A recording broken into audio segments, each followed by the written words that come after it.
सांगणार आहे 1-2 मिनिटं, जास्त वेळ घेणार नाही, कारण मला कल्पना आहे खूप विद्यार्थ्यांनी या ठिकाणी भाषण केली आणि दोन्ही महापुरुषांच्या जीवनावरती जीवन कार्याविषयी त्यांनी आपल्याला माहिती दिली आणि म्हणून मी तुम्हाला राजमाता जिजाऊ यांचे काही प्रसंग सांगणार आहे मुलांना. मी छोटा असताना तुमच्यासारखा विद्यार्थी असताना सर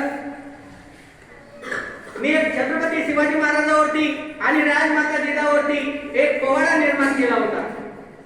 आजही मला तो आठवतो. आजही मला त्यातले काही कडवे जे आहेत ते आठवत आहेत.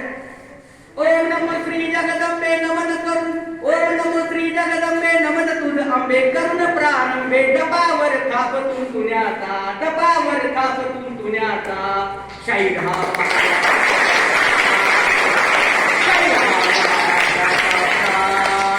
राष्ट्रमाता राजमाता जिजाऊचे गातो गुणगान जी जी जी, राष्ट्रमाता राजमाता जिजाऊचे गातो गुणगान जी जी जी. शिवबाला सांगे जिजाबाई कोंडना किल्ला तू घे, शिवबाला सांगे जिजाबाई कोंडना किल्ला तू घे. शिवबाने केला विचार हा, शिवबाने केला विचार हा, जमविले मावळे वीर, जमविले मावळे वीर. स्वारी करून कोंडण्यावरती गड झालाच पाहिजे सर, अशी बोले मातुश्री आई कोंडना किल्ला तू घे, अशी बोले राजमाता जिजाबाई कोंडना किल्ला तू घे. शिवबाला सांगे जिजाबाई कोंडना किल्ला तू घे, शिवबाला सांगे जिजाबाई कोंडना किल्ला तू घे. आणि म्हणून मला या जयंतीच्या निमित्ताने तुम्हाला सांगावंसं वाटतं, या ठिकाणी चुकीचा इतिहास शिकवला जातो.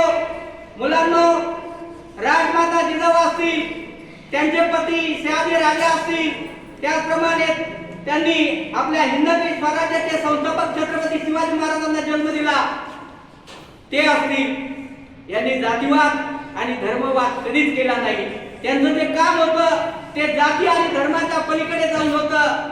मानवता हीच एक जात आहे आणि त्याचबरोबर मनुष्य हाच एक धर्म आहे, हे त्यांनी अखिल मानव जातीला समजावण्याचा प्रयत्न केला आपल्या कार्याच्या माध्यमातून. आणि म्हणूनच त्यांच्या राजदरबारी असंख्य जाती धर्माचे लोक या ठिकाणी आपल्याला पाहायला मिळतात. त्यांच्या राजदरबारामध्ये असंख्य जाती धर्माची लोक होती आणि म्हणूनच आज त्यांचं जे काही नाव आहे ते सर्वत्र घेतलं जातं आणि त्यांच्या जयंती या ठिकाणी आपण साजरी करतो मुलांना.